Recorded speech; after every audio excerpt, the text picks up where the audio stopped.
tersangka lain. Kita bahas kasus ini bersama pakar hukum pidana Fakultas Hukum Unsud, Prof. Hipnu Nugroho. Selamat petang, Prof. Hipnu. Selamat petang, Mbak Sidi.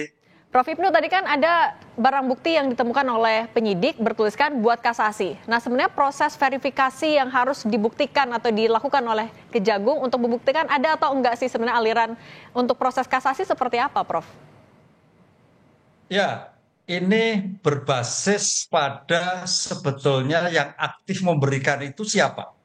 Tadi Pak Dirdik menyatakan bahwa sumbernya adalah dari oknum penasihat hukum. Berarti oknum penasihat hukum di sini itu adalah bertindak sebagai maklar. Maklar yang aktif untuk memberikan ketiga hakim yang di tataran pada pemeriksaan pengadilan negeri, yang kemudian pengadilan negeri kemarin bebas, dalam bebas itulah Kejaksaan Agung wajib kasasi. Lah, konteks hukum kasasi inilah saya kira tadi ada bungkusan untuk kasasi itu dalam rangka juga siapa yang akan jadikan target untuk yang memeriksa dalam kasus yang bersangkutan. Sehingga yang diharapkan bahwa yang bersangkutan tetap pada posisi putusan pada pengadilan negeri. Dengan demikian tampaknya pemberian sebagai bentuk suap ini adalah sempurna, Mbak, lengkap. Tidak hanya pada tataran di tingkat pengadilan negeri, tapi juga sudah dipikirkan pada tataran tingkat kasasi. Sehingga putusan pada tingkat kasasi sama dengan apa yang diputuskan oleh pengadilan negeri. Tapi tampaknya lain kemarin, putusan menjadi bebas. Nah, inilah supaya upaya yang dilakukan oleh Kejaksaan Agung. Apakah bisa menjerat?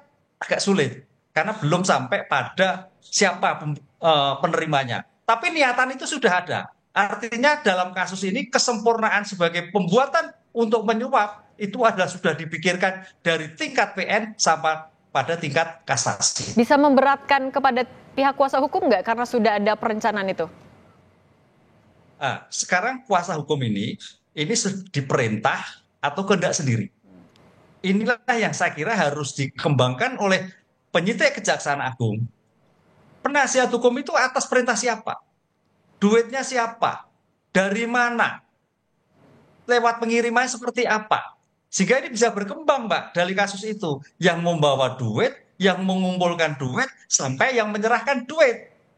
Itu. Artinya dengan pemeriksaan demikian, kepada Ronald Tanur ataupun juga keluarganya, ini bisa dibilang urgent nggak, Prof. Hipnu? urgennya adalah urgent sekali. Karena nanti pasti seorang penasihat hukum menyampaikan bahwa ini adalah perintah A. Duitnya dari A. Nggak mungkin kehendak sendiri kan. Jadi oknum penasihat hukum itu hanya sebagai jembatan. Jembatan untuk memberi keinginan daripada R tadi.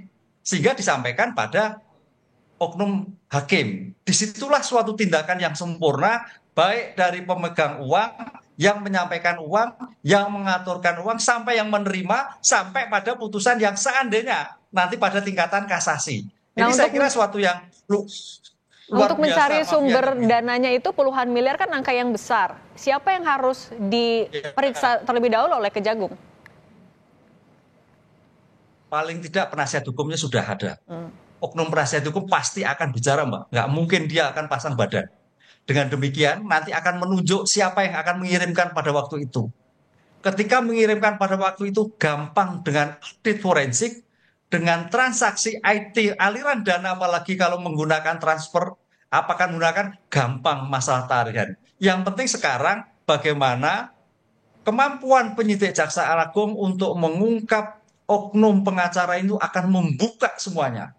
Karena menurut saya itu sebagai sumber baik dari pemberi sampai pada penerima, sampai pada penerima yang kemungkinan tidak terjadi karena bungkusan tadi.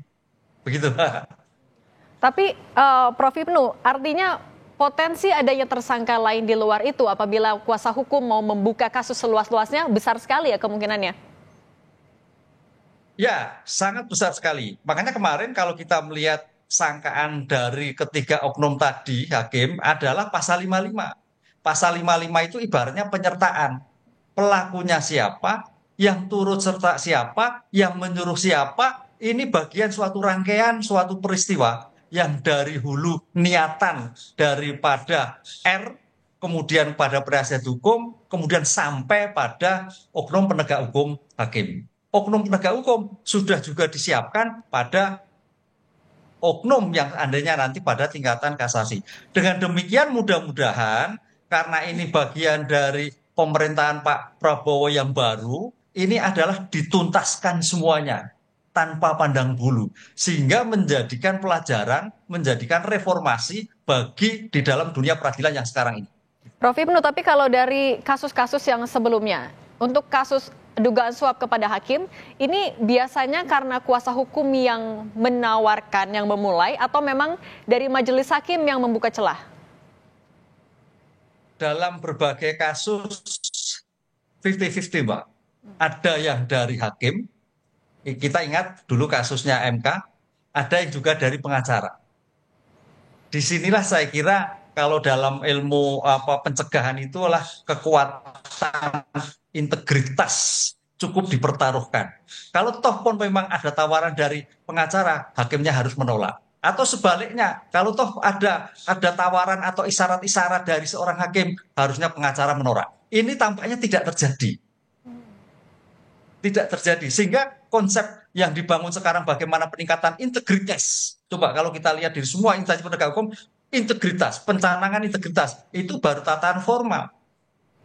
Bagaimana tatanan formal itu untuk membumi dalam suatu tindakan perilaku, itulah yang sekarang cukup dipertaruhkan, yang harus betul-betul dilaksanakan pada semua penegak hukum dalam rangka penataan suatu perkara. Oke, integritas yang harus dibuktikan dan juga itu menjadi pertaruhan. Terima kasih Prof. Ibnu sudah berbagi di Kompas Petang. Sehat selalu.